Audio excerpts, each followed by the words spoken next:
how to use Claude Code with GitLab. So if you want to use Claude Code with GitLab, then what you need to do is first, you just need to simply open up your Windows PowerShell and then enter this code, which is git space clone space https:// gitlab.com/your username/your repo.git and press the enter key. Ensure you replace your username and your repo with your actual GitHub username and your repository name.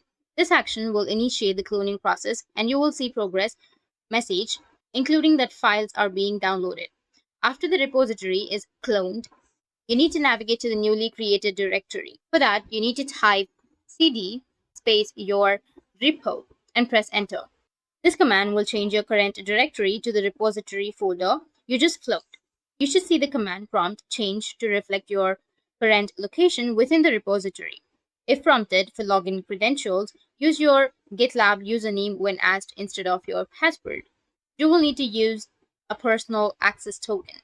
This token is a secure way to authenticate and can be generated in your GitLab account settings. Once you input your credentials, the cloning process will continue until complete.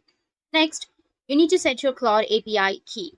In the same PowerShell window, type setx space anthropic underscore API underscore key space quotation marks and then your API key. Press enter to execute the command. It allows Claude to access the necessary resources from your project. After entering the command, you will not see any confirmation message, but key will be set in your environment variable. To ensure that the changes take effect, close the PowerShell window, then reopen it. This action refreshes the environment variables. Now navigate to the directory by typing. Once you're inside the repository, you can execute Claude Code and pressing enter. Now that you have Claude running, you can issue commands such as explain this project, refactor the file, fix bugs in the login function, or add test. Claude will analyze your local project files and provide responses based on your request. If you found this video helpful, hit the subscribe button and thanks for watching.